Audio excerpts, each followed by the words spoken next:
Good evening and welcome back to Let's Play Leviathan, the last day of the decade. When we left off last time, we were at Julia's house, which is quite a nice tidy house she's got here.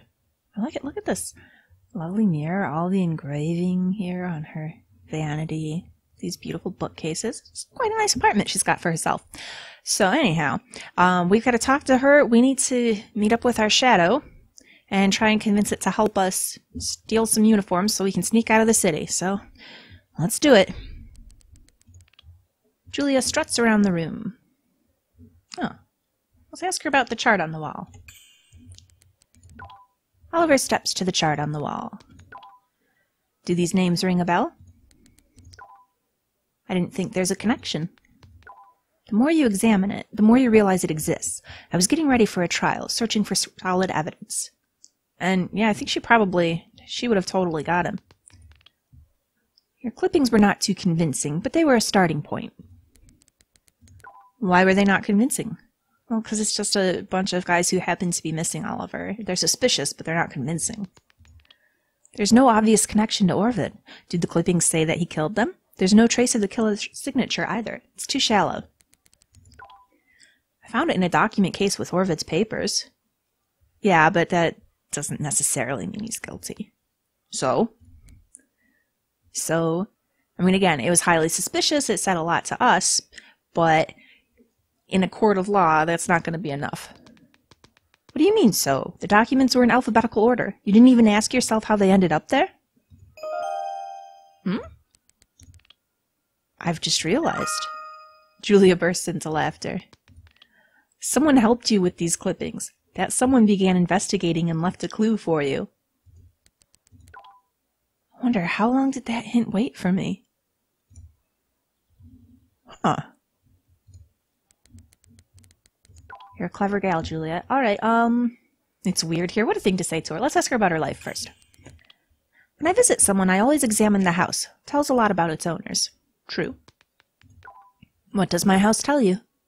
Well, you're very clean. That's exactly the point. It says nothing. I don't think so. Well, it depends.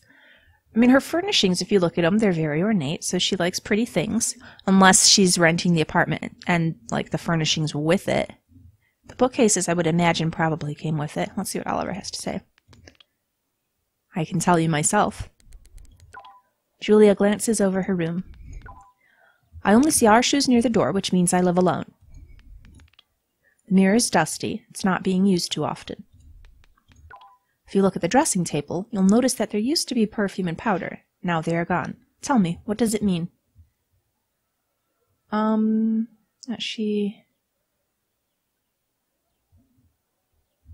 Well, there used to be. So it used to be from a previous tenant, and she doesn't use it?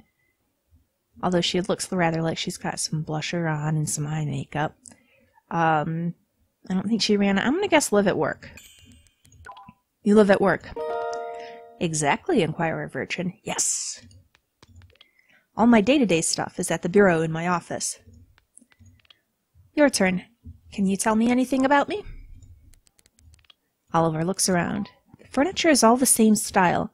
It looks pretty new. You haven't been living here for too long, right? Not bad. I won't get into details, but for the most part, you're correct. Good. I noticed the books on your shelves. It looks like you don't read much nowadays, but you used to do it a lot. It's clear to me that you understand literature. These are Mitchell's. Oh. Yeah, I'd kind of rather not broach that topic with you, Julia. Let's just gloss over the Mitchell incident. Oh, I see. You don't know this side of him. It was long before we moved to Croyston. Julia pauses. Oh, good. She doesn't really want to talk about Mitchell either. Okay. I guess we'll tell her it's weird here, although that's not really a very nice thing to say. It's so weird here. Why? It's like we're in a hotel room, not an apartment. Well, not entirely. I mean, she does have all of this paperwork here, so it looks at least a little lived in. You forgot to add, in a hotel room with no maids. Huh, yeah. I'm not even sure I still have a home. Were you sure before? I hadn't thought about it before. You don't think about such things when life is good. We had a small table in the living room, just enough for everyone to eat together. Sometimes we would have a big party and servants would set up a tent in the front yard for our guests. It took up a lot of space, but it only happened once every few years, so it wasn't that bad. Your family didn't like having guests? Well, it's a lot of work hosting. My father didn't. That's why hardly anyone visited us. We were fine with that. He used to say that no guests meant less noise and mess. We always tried to stay quiet. We? You mean you and Mitchell? Oliver, don't mention Mitchell. And Aya. It seemed rude to call her stepmother, and calling her mother would have been ridiculous. I haven't visited them in a long time. All right, that's enough stalling. Time to get to it. I think I'm ready now. Julia puts the key in the Kodomotachi's keyhole. Another thing, you can't stay there for too long. Time is limited. What do you mean? Your real-world body will be melting away. I'll have to get you back when you're close to vanishing. Oh, wow, this just sounds better and better. Oh, you mean like that time in prison, right? Well, I think I'm ready. Julia turns the key with a sharp movement. Everything goes dark. Oh, and here we are in the spirit world. The room is filled with a flowing fog. It's easy to feel someone's invisible presence. All right, Shadow, where are you at? Oh, look at her furniture here. Oh, and look at her chart. That's pretty cool. We're going to have to investigate that if we can. I quite like this clock.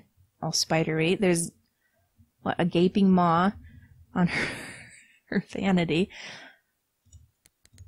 So quiet. Where's the shadow? Resonant sound. Zzzz.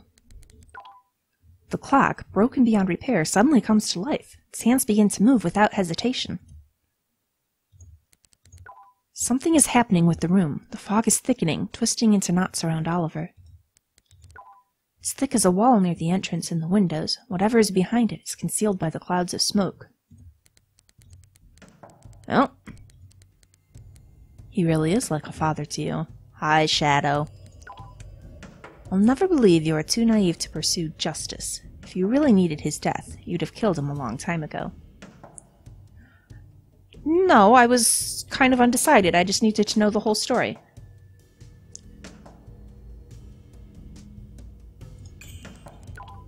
You're wrong. I was not quite sure what to tell you, but this topic is perfectly fine. Christian Orvud in all his glory. This story will take a long time to tell. Be prepared to listen carefully. We'll put your past in quite a different light. I want you to look at it in a new way. Well, I don't have a whole lot of time, but... Tell me. What are you waiting for? Tell me. They say that Brunholm's annual fair is the most beautiful festival in the Western Hills.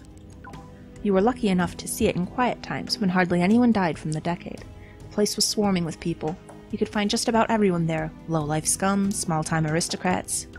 Even Loaf Orvid himself would have been lost there. Christian took you to the fair that year. You had cold, and he was afraid you wouldn't recover in time for the holiday. Still have my half of the ticket. I remember what it looks like. Ah yes, heart-shaped tickets. Singles and doubles, consisting of 2 parts.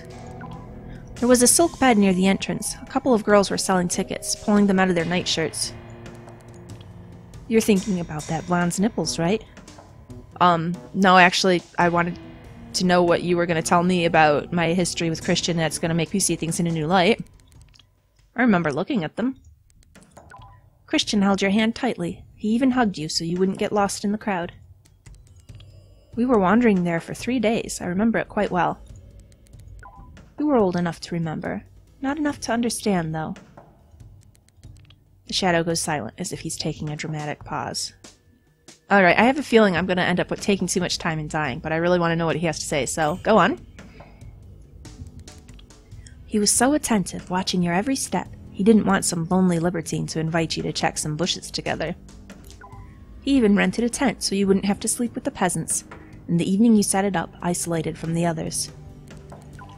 It was made of blue fabric, and it stood near the edge of a forest under a gigantic tree. It protected you from the wind, but still, what a cold day it was. Oh, that was Oliver. I gotta remember which person I'm reading. He let you drink some wine to warm up a bit. You became dizzy, soft and compliant, half asleep. Where's this story going? I remember nothing. Oh, I'm sure you'll remember it when I'll get into details. Let's get to it then. Speak then. Christian slipped between the covers next to you. He hugged you, warming you up with his body, rubbing your hands and belly so that you wouldn't catch a cold again. Luckily, you didn't. You fell asleep right away. He didn't sleep at all. Do you remember what happened in the morning? Ants? Yes, everywhere. In your hair, all over the bed. The servants heated up some water for you to take a bath. Christian was helping you, as you were still quite weak from the illness. Shadow smiles, but his eyes seem wicked and victorious. But those measly ants couldn't spoil your holiday. Christian was fooling around all day, desperately, as if that was his last opportunity to do so. He was grabbing your belly in the Chamber of Horrors. You were jumping in a sack together to win a couple dozen candy apples. Alas, he forgot to take the prize. On the closing day, remember the fireworks? He took you for a boat ride. Okay, where is this going? Now I'm suspecting he might just be wasting time. He didn't row that much. He was mostly talking. His words were unclear, strange. He tried to explain something, but couldn't, and started over again and again. Finally, he burst into tears. He was hugging you, whispering something, apologizing. Apologizing for his tears, perhaps. I remember he was crying. Okay. Do you remember how it was? I remember everything. Fragmented memories of those 3 days are flashing past my eyes. The visions are disjointed. It's starting to come together. It's so painful. Kites' tails on the grass, a red-faced jester with an eggplant nose and a bird's nest in his hair. My memory is going back, into the darkness under the tent's roof. It's too fragmented. My guardian's sweaty hand is lying on my chest. Keep stroking it gently. Where is this going? I'm staring at the pattern on the carpet. I'm throwing up on the grass, curved into a trembling ball, choking, breathless from the relentless beating of my heart. Christian's hand left a print that turned into a cold, wet spot. The huge tree stretches its branches over our tent. The wind makes it groan. The tree. This noise is unbearable. The tree. It's related to the tree that's speaking to us now, isn't it? We must meet in our dream. Let your conscience go. Find a way. Wounded once, as I was falling to the ground, I saw my mom bending over my bed and plaiting colorful ribbons into my hair. When I woke up, they said I had nearly bled to death. Didn't even know it was like a dream. You're holding up well. Holding up what?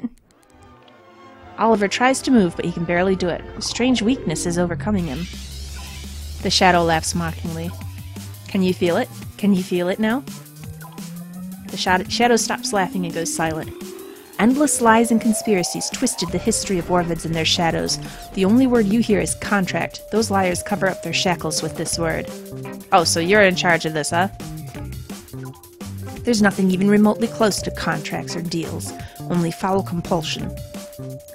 What's happening? The inevitable. It became inevitable the moment you came here. This room is a trap, preventing your soul from returning to the human world. Oh boy. You can accelerate the process by calling Julia, or just wait. It's a matter of time. There can be only one end to it, like falling through ice. No matter how hard you try, you're going to drown. Okay. We'll attempt to run. Although the fog's too thick. Oliver rushes out of the room. The shadow's laugh follows him. Clouds of fog are whirring around Oliver. The room is filled with a blank white emptiness. Yep, we're dead. Well, let's try that again. We don't need to hear his whole story now.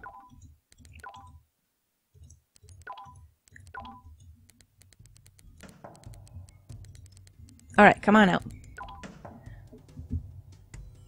You are wrong.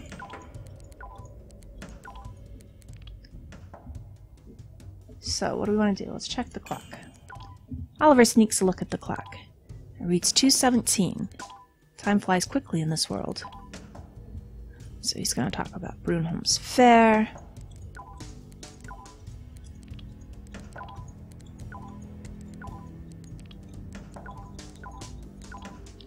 Okay, let's look around. Oliver examines the room. The fog looks like it's slowly boiling. Steam-like clouds swell, then diminish, and new ones immediately appear in their place. There's an old blood-stained knife near the bed, another artifact of this ghostly world. Take it.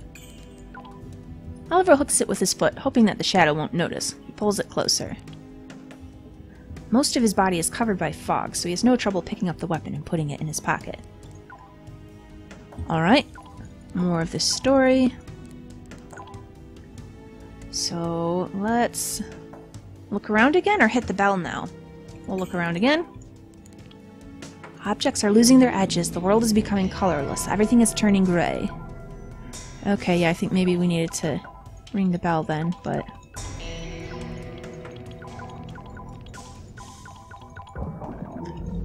Okay, there's the tree.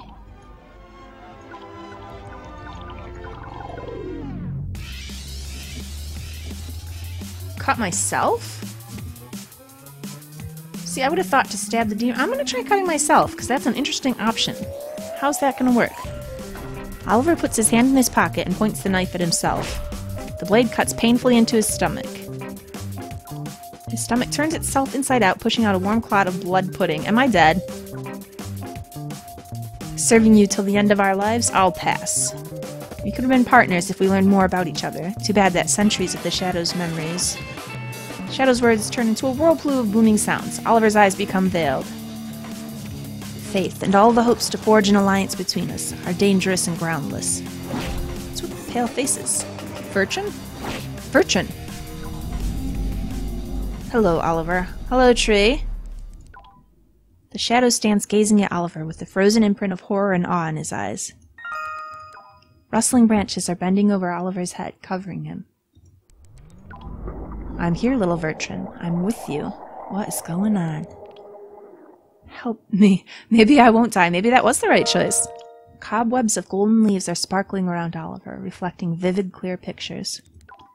Help me, tree. I'm dying.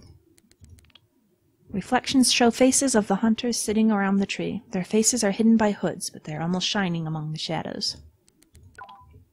Behind them, even more hunters are raising their heads. Hundreds of spirits of those who left us decades ago are being attracted to the blazing golden flame. Roger Vertrin, Oliver's father, his noseless grandfather Randolph, Selvig Vertrin, the family's first true patriarch, they're all here in this ever-growing circle. The hunched-up figures squeeze their way through the crowd. All the people in the world, just like those souls, are bound by invisible chains. You never know whose chain is going to clink when you pull your end. His father, not aged a day, red-haired and pale, bends over him and puts his hands into Oliver's jumbled intestines. Pull your chain, Oliver. Ah! Pull your chain. What just happened there? Am I dead? What's going on? Am I alive? I am alive. And I'm surrounded by chains. I'm alive. Ooh. Ooh, Julia, what's going on here? Oh, it hurts so much. I imagine it does. We did stab ourselves in the stomach, but it was like a spirit knife, so how does that work out? Her eyes look so strange right now. I've never seen her like that. Drink some water, you need it. Does it hurt? My head aches a little. Oh, did you make it? Yeah, I don't know that we really accomplished anything we meant to with the shadow. I guess so. Nah, fuck your guess so. As far as I can tell, you made it. Okay, what happened? What happened to me? When I took it off, you began convulsing and twisting like someone was pulling your veins out. And then, everything became blurred. I saw your intestines poking out. So much blood. I tried to push your guts back in, but they kept falling back. You passed out for 3 hours. You had a fever, but I managed to bring it down. Well, that's kind of horrifying. Does this mean I still have like a big slice in my gut?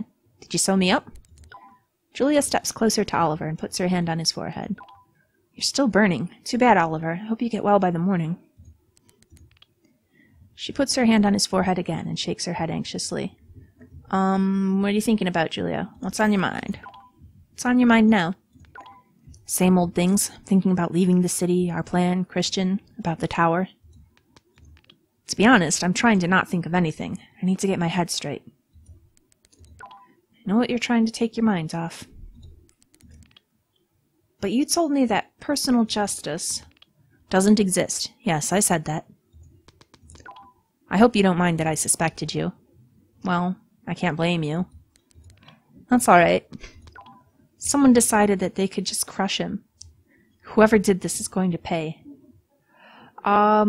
He deserved something, but, you know, not to die. And it was an accident, so we'll go with he's not coming back.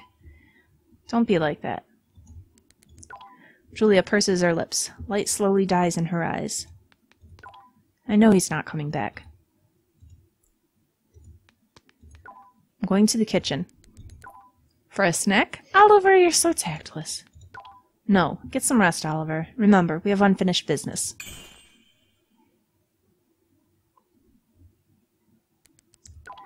The city is woken up by the piercing sound of the herald's horn, followed by hundreds of roaring trumpets. It's the last day of the decade. Good morning. Morning. Your makeup is ruined. Crap, I'll fix it. I'll get changed while I'm at it. Are you ready? We're going to slip through the streets when the parade is underway. Well, do we have the guard costumes we needed? The crowd's roar fills the streets near White Circle. Do you have a plan? I always have a plan. Matrix told me about the lower tunnel, which leads from White Circle to Weskin. That's where the lowlifes hang out. These days, the infected have joined them. The lower subway level. It'll be a while before the decade's fog vanishes completely. Contemplates. I see what you mean. There are almost no trains there, so the overseers are not in a hurry to clean the place up. They're probably working there right now. It's a quiet, desolate place. If you act fast, no one is going to notice you. Okay, so what am I going to attack them and take their... And Oliver, I don't really want to know how you're going to get the uniforms.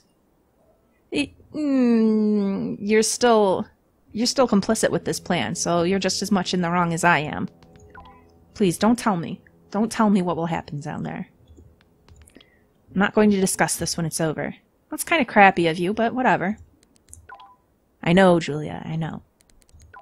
Julia takes Oliver's hand and grips his fingers lightly. It's not fair that you have to do this alone. It's okay. Where do we find that tunnel? Julia looks around. We have to get to the waterfront and descend to the water.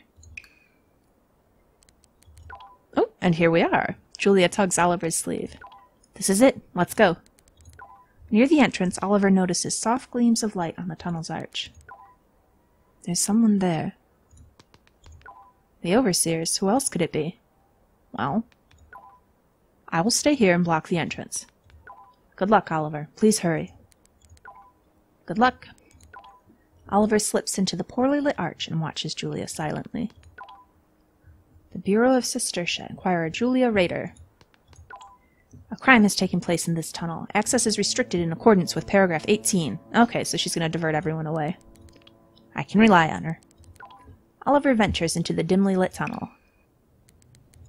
Oliver's eyes adjust to the darkness, and he catches sight of 3 overseers. Their helmet lights glimmer feebly, casting shadows on the arched walls of the tunnel. The overseers are busy removing the bodies. They don't notice Oliver. It's so dark. Oh, okay, and there's Shadow right there. All right. Oh, what's this? Barely visible rays of green light are coming through the hole in the ceiling. What's that glowing over there? Can't see anything. Huh. Okay, and then over here we've got... I didn't mean to talk to you, Shadow. Shadow appears near the beam supporting the arch of the tunnel and rests his elbows on it peacefully. You feel it. I feel it, which means you feel it too. You mean... Yes. You don't know what to call it, but you know what it is. Your feelings are unclear. You haven't experienced them before. They need interpretation. You are agonizing over this. I'll help you. I'll name this feeling. Hunger. It's hunger. I didn't summon you to talk. Keep ignoring this feeling, and it will drive you insane gradually, eating you from the inside. Keep going. Don't give up. Fight. Is that what happened to Christian? He felt this sort of weird gnawing hunger too, and it made him crazy? And storm's end will bring the peace.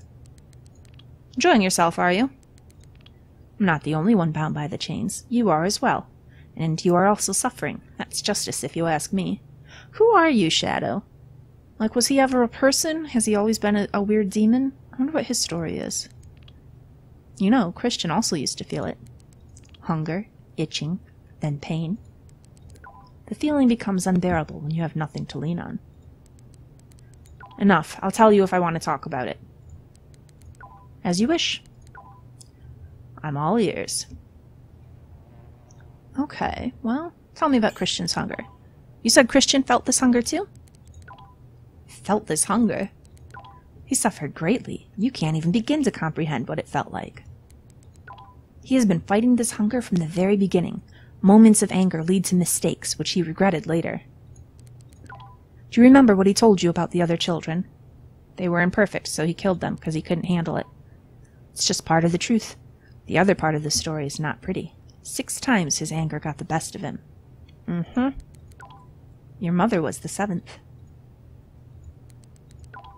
You are his ordeal, his chance to redeem himself for the lives he took. Except it doesn't work that way. Even if he did great with me, he's still a killer who killed all these other people.